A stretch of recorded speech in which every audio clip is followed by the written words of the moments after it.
Hello ladies and gentlemen, today I'm going to discuss my journey through each film that I have declared the worst that I have ever seen. Now, whenever you ask someone or research on what people do call the worst films of all time, there are a variety of different films that they would say. Some examples can include Disaster Movie, The Last Airbender, Dragon Ball Evolution, Food Fight, and so many more.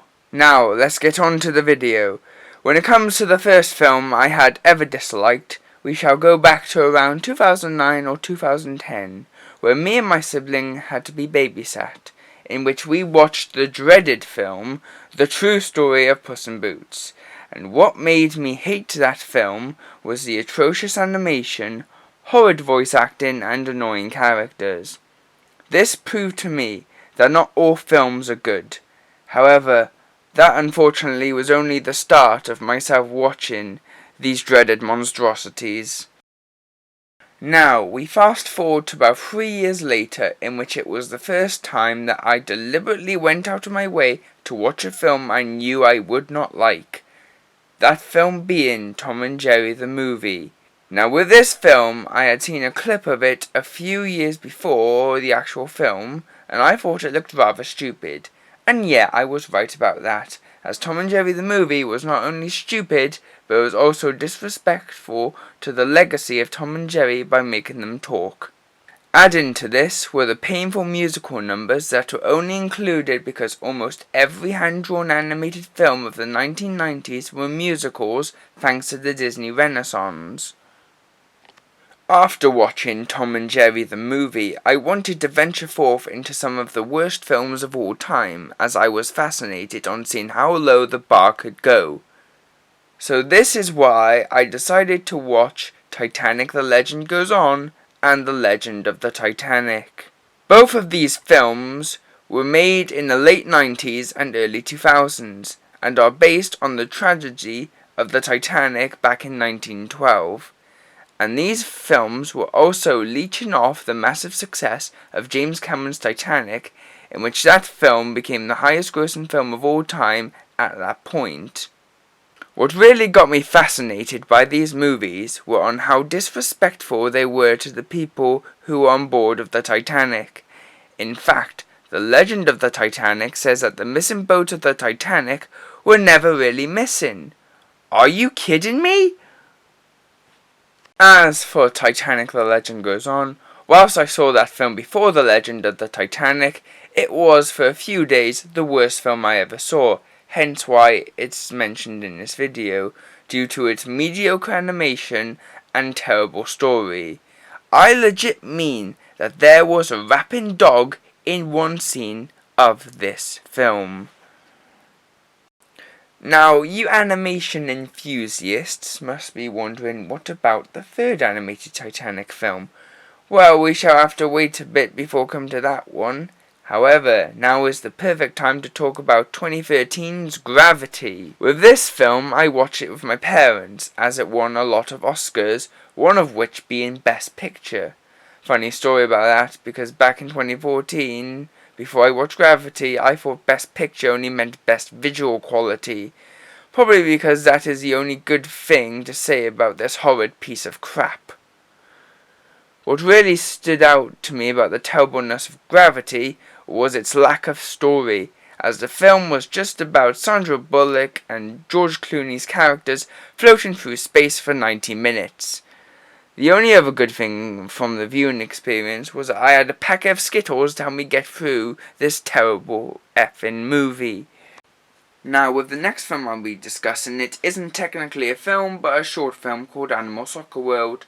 The reason as to why I'm discussing this film is because of the company Dingo Pictures, which specializes in releasing terrible animations to basic children's games for the PlayStation 2, that have rip-off titles from different animated features.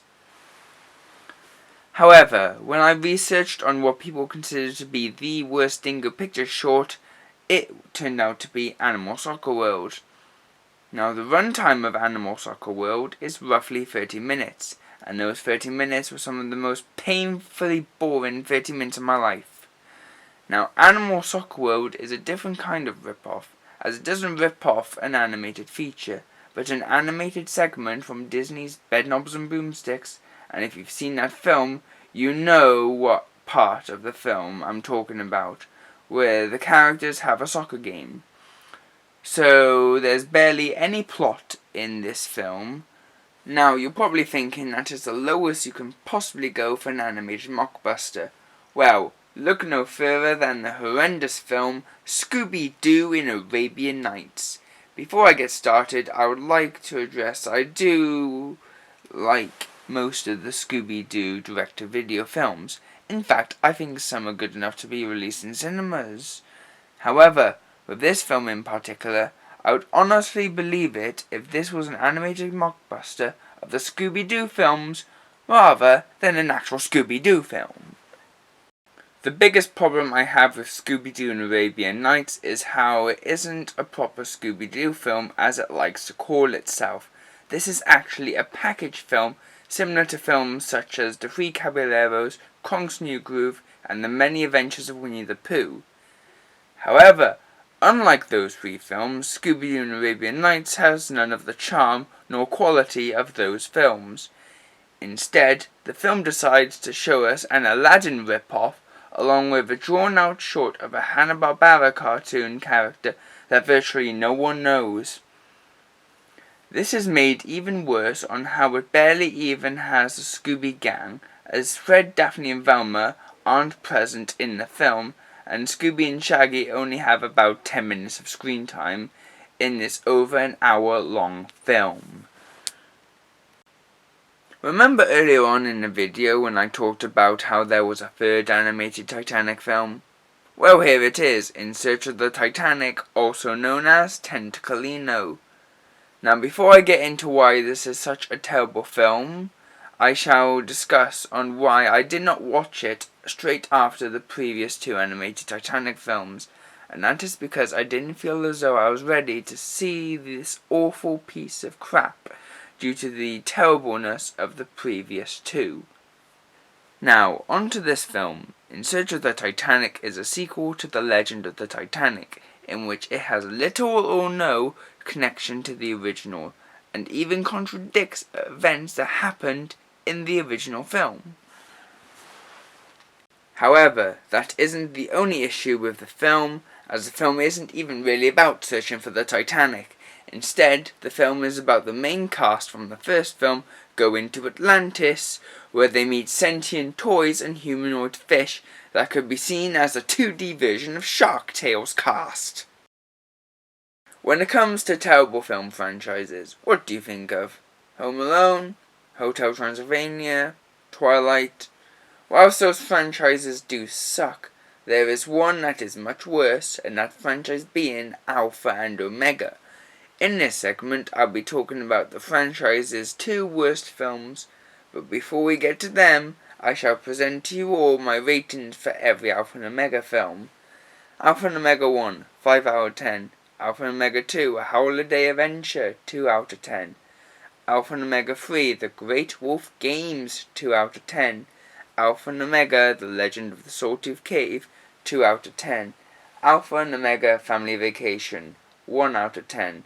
Alpha and Omega Dino Digs, 1 out of 10. Alpha and Omega The Big Furries, 2 out of 10. And finally, Alpha and Omega Journey to Bear Kingdom, 2 out of 10. So the two films I will be talking about will be Alpha and Omega Family Vacation and Alpha and Omega Dino Digs. Now, when it comes to these two films, they are almost as equally as terrible as each other, but I did watch Dino Digs before Family Vacation, and I do believe Family Vacation is the worst film, so that's why the sixth film is in this video, as a few months later I saw the fifth film, which proved to be, the worst one. Now, with these two Alpha and Omega films, I'm not going to talk about the story of these films, as they don't really have a story to tell, and they just feel like sequences of events that happen just to try and label themselves as movies, as they are over 42 minutes long, with each film's runtime being roughly around 45 minutes.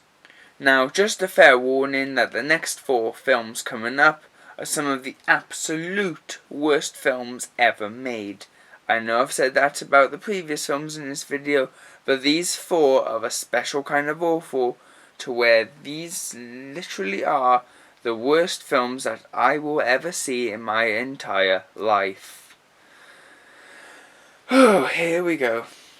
First up is Disney's Descendants. Now, this is the first time I watched a Disney Channel film, and in all honesty, I hope I will never subject myself to one of these again, if they are as bad as Disney's Descendants. What really stands out to me about this film is the horrid continuity between this film and other Disney films, due to the film being about the children of famous Disney villains. Now, before anyone brings up the argument that Disney's House of Mouse also includes horrible continuity, and that I actually enjoy that show, the thing about that show was that it was a what-if scenario, where the question is, what if all the Disney characters went and hung out with each other at a club? However, with Descendants, it doesn't seem to try and be its own thing, but instead trying to connect itself to famous Disney films. Another problem with the film is the songs, and Descendants, in all honesty, is the worst musical that I have ever seen. This is because not only is every song absolute garbage, but they are so pandering to today's generation of kids. Next up, it's A Way of Life, and for almost 2 years, this was the worst film that I have ever seen. One of the biggest reasons why is because of how disgusted I felt watching this film, due to it revolving around a terrible mother as she looks after a child, and since she is such a horrible person, one of her neighbours reports her to the authorities, and the neighbour gets murdered by the mother's brother and his friends. However, there is a film that I watched back in May of 2019 that is around the same quality of A Way of Life, and that film is The Time Machine I Found at a Yard Sale. Even though I think this film is roughly around being as bad as A Way of Life, it has very different issues as to why it's such a terrible film. The biggest problem with the film is that the cinematography is probably the worst in any film ever made. A lot of the shots include characters blankly staring into the camera as they deliver their robotic dialogue, along with having some of the worst CG in any film that would make the amazing Bulk look like Shrek. Now, between the two films, I would say that on a technical level, The Time Machine I Found at a Yard Sale is worse. However, on a story, character, and entertainment level, to me, A Way of Life is just slightly worse. But one film managed to top them all, that film being The Lion King 2019 remake. The reason as to why this is the worst film I have ever seen is, at least with films like Descendants, A Way of Life, and The Time Machine I Found at a Yard Sale, those films at least told their own stories that didn't require a lot of hard work from another source in order to create their films. And at least they didn't remake a beloved classic and did the same thing but in a different medium of storytelling.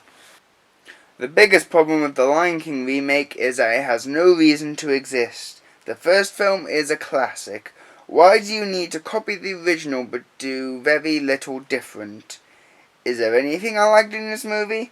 Well, obviously the songs are great, aside from Be Prepared, which has had a massive downgrade from the original. But that's because all the songs in the remake are also from the original. Okay, is there anything good in this film that didn't copy from the original? Well, there is a scene where Nala escapes Pride Rock to find Simba that was good and would have been nice to see in the original. And also, the animation's really good, despite it being uncanny on characters like Pumbaa, and also when characters open their mouths and express themselves. But why this film? Why is this the worst film I've ever seen? Well, the reason why is because I feel as though this film highlights the laziness of film remakes. I mean, there really is no point in remaking classic films when all you're going to do is either minor changes, such as switching genders of characters like in Ghostbusters 2016, or in this film where you just copy the original and put in very little that differentiates itself from its original source. Hope you guys enjoyed this video. and have a good day.